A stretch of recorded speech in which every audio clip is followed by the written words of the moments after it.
get out and run in transition? You guys are a team that loves to live on a three-point line. How do you guys balance those long rebounds off of three-point misses leading into their transition play? You just got to do multiple things. You understand that they like to get out and run, they like to push in transition, but we feel like we can do both, like crash the paint and then be able to sprint back and match up, find the matchups and find the shoots as quickly as possible.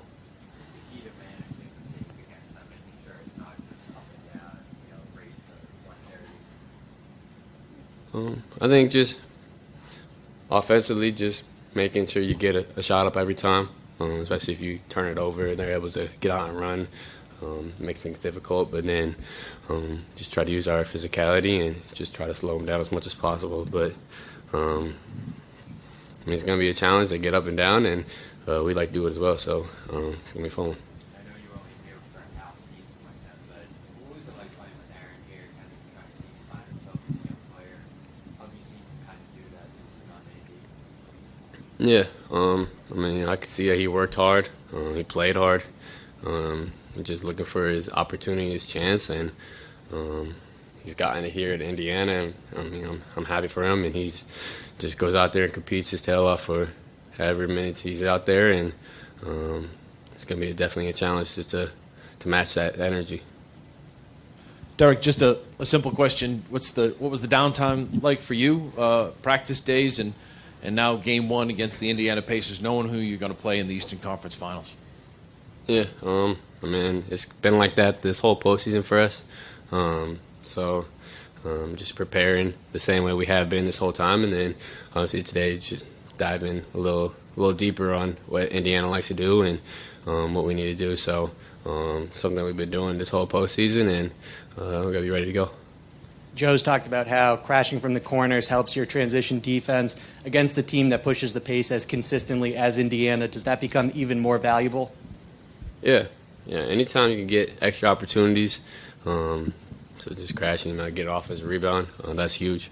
I mean, as you can see in this postseason, the importance of rebounding, and then just kind of trying to keep the mind that we got to get back as well, and you got to be able to do both. Derrick, when they're shooting like they can shoot, is there a temptation to kind of get into like a shootout with them? Like they're hitting a bunch of shots. Do you feel a temptation to be like, oh, we got to come down and match those? And what kind of pressure does that put on you guys offensively? Yeah, I mean, you just want to do whatever it takes. I mean, if we got to score 150 to win, then we got to be able to score 150. But I don't see it being like that.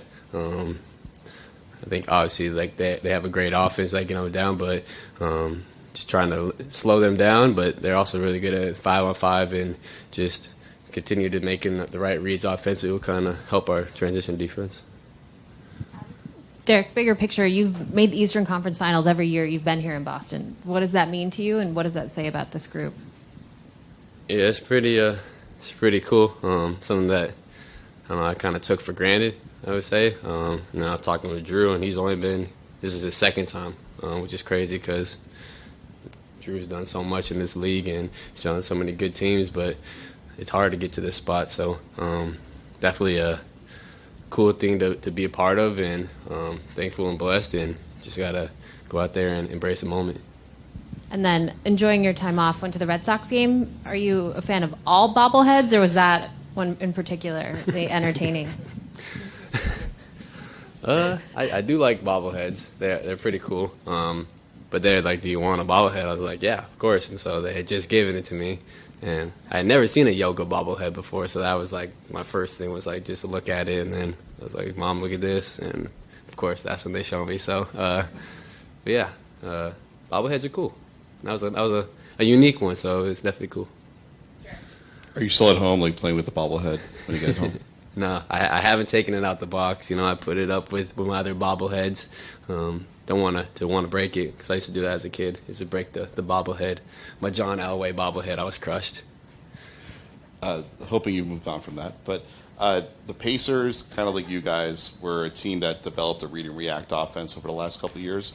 What was the challenge of learning how to play in that kind of very like free system, having to play in transition almost the entire time?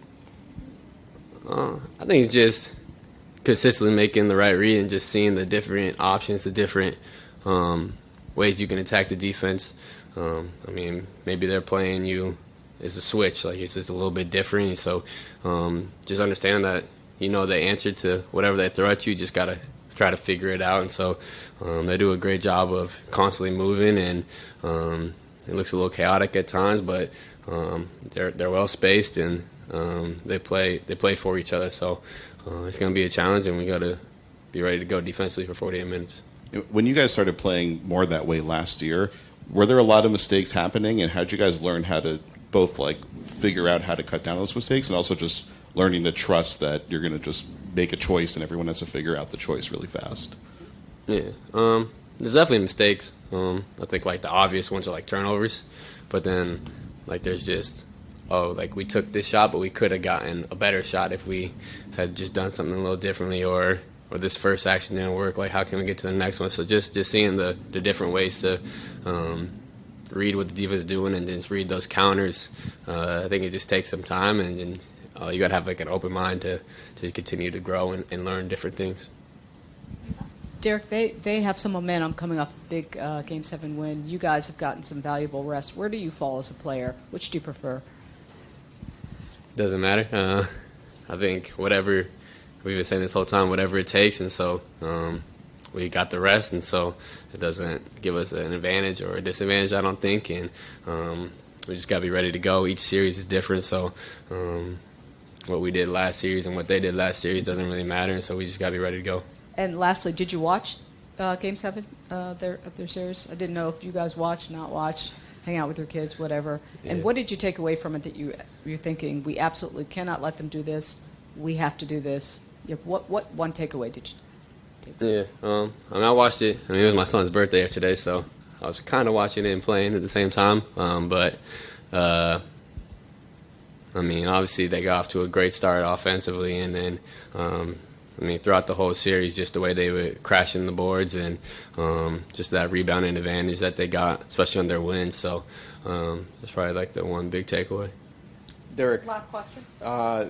The narrative around the league is that you guys are far and away the best team in the league. How do you balance falling into that narrative with self-belief and self-confidence in yourselves and what you guys can accomplish?